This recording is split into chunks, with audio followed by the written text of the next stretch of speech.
नमस्कार। मैं Shashi Prabha Saraswat, associate professor Hindi, राजकीय कन्या महाविद्यालय सीकर। प्रिय विद्यार्थियों, आप सभी का स्वागत है। आज हम आचार्य रामचंद्र शुक्ल जी का प्रसिद्ध निबंध क्रोध करने जा रहे हैं। इस पर पूर्व में भी हमने चर्चा की है। सरप्रसंग व्याख्या अगले अवतरण की करते हैं। क्रोध की निरोध का उपदेश अर्थपरायण और धर्मपरायण दोनों देते हैं, पर दोनों में जिसे अति से अधिक सावधान रहना चाहिए वही कुछ भी नहीं करता। बाकी रुपया वसूल करने का ढंग बताने वाला चाहे कड़े पर पड़ने की शिक्षा भी दे, पर धैर्य के साथ धर्म की ध्वजा लेकर चलने वाला धोखे से भी क्रोध को पाप का बाप ही कहेगा। क्रोध रोकने का अभ्यास ठगों और स्वार्थियों को सिद्धों और साधकों से कम नहीं होता। जिससे कुछ स्वार्थ निकलता है, जिसे बातों में फंसाकर ठगना रहता है, उसकी कठोर और अनुचित बातों पर न जाने कितने लोग जरा भी क्रोध नहीं करते, परंतु उसका ये अक्रोध न धर्म का लक्षण है और न साधन। प्रस्तुत प्रसंग आचार्य रामचंद्र शुक्ल जी के सुप्रसिद्ध निबंध क्रोध से लिया गया है। इसमें लेखक रामचंद्र शुक्ल जी क्रोध के निरोध को समाज की सुख संपत्ति और सुख शांति की वृद्धि और सभ्यता के व्यवहार की रक्षा के लिए अत्यंत आवश्यक बताते हैं। इसका कारण यह है कि क्रोध शांति भंग करने वाला मनोविकार है। एक का क्रोध दूसरे व्यक्ति के भी क्रोध का संचार करता है। क्रोध के वशीभूत होकर व्यक्ति अनुचित कार्यों में प्रवृत्त होने लगता है। इससे स्पष्ट होता है कि क्रोध सभी प्रकार के दोषों का मूल कारण है। इसीलिए धर्म, नीति और शिष्टाचार तीनों में क्रोध के शमन का उपदेश दिया गया है। आचार्य शुक्ल जी ने कहा है कि क्रोध की दमन का उपदेश तो सभी साधु, असाधु, व्यापारी, धर्मात्मा देते रहते हैं, परंतु कोई भी उसको व्यावहारिक रूप नहीं देता। अर्थात सभी क्रोध के वशीभूत होकर अनुचित और पापपूर्ण कार्यों में प्रवृत्त होते रहते हैं।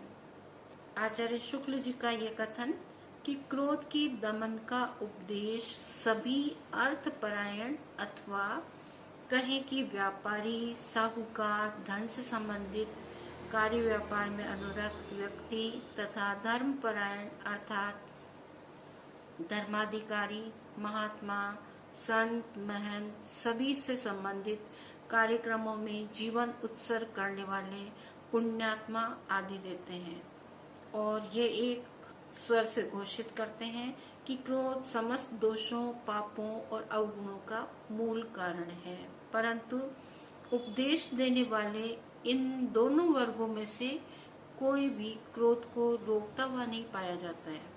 वस्तुतः इन दोनों वर्गों में से क्रोध के विषय में धर्मपरायण व्यक्तियों को आवश्यकता से ज्यादा सावधान रहना चाहिए, क्योंकि उनका क्षेत्र और कार्य व्यापार अन्य व्यवसायों के क्षेत्र और कार्य से अधिक विस्तृत और उदात्त होता है।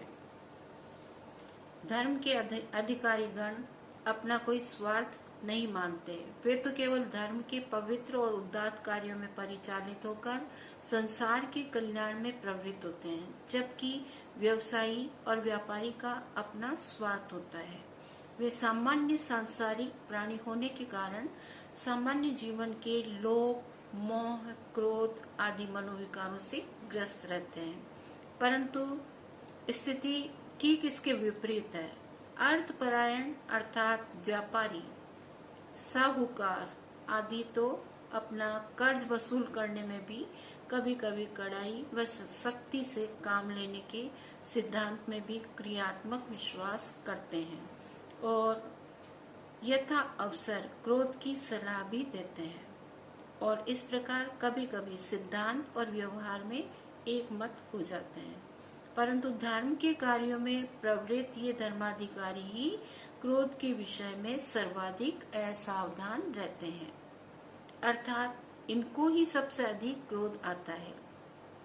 ये महापुरुष छोटी छोटी बातों पर भी क्रोधित हो जाते हैं और क्रोध में आकर अनिष्टकारी शाप दे देते हैं। धर्म की ध्वजा लेकर चलने वाले ये धर्मात्मा कभी भूल कर भी क्रोध करने की सलाह नहीं देते हैं, लेकिन स्वयं सबसे पहले क्रोधित हो जाते हैं। इस प्रकार ये साधु महात्मा अपने सिद्धांत और व्यवहार में कभी भी एक मत नहीं होते।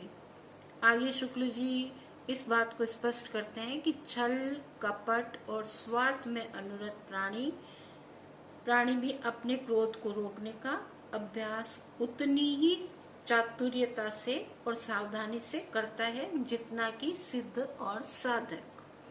ये ठग और स्वार्थी अपने उद्देश्य की सिद्धि के लिए दूसरे की कटु से कटु बातों को भी सहन कर लेते हैं और मुख पर तनिक सा भी क्रोध का भाव नहीं आने देते। कहने का मतलब यह है कि इन्हें जिससे कुछ स्वार्थ निकलता है अथवा जिसे ठगना होता है उसकी कठोरतम और अनुचित बातों पर भी ये जरा भी क्रोधित नहीं होते, परंतु इस प्रकार का अक्रोध व्यक्तिगत स्वार्थ सिद्धि का साधन होता है। उनका ये अक्रोध न तो धर्म की उदात्त और सात्विक भूमिका सत्व गुणमय अक्रोध होता है और न ही इसके द्वारा समाज का हित संपादन होता है या हो सकता है। विशेष टिप्पणी के अंतर्गत आपको बच्चों इस बात को लिखना है कि क्रोध के निरोध का उपदेश तो सभी प्राणी देते हैं, परंतु वास्तव में सभी प्राणी क्रोध के वशीभूत हो जाते हैं।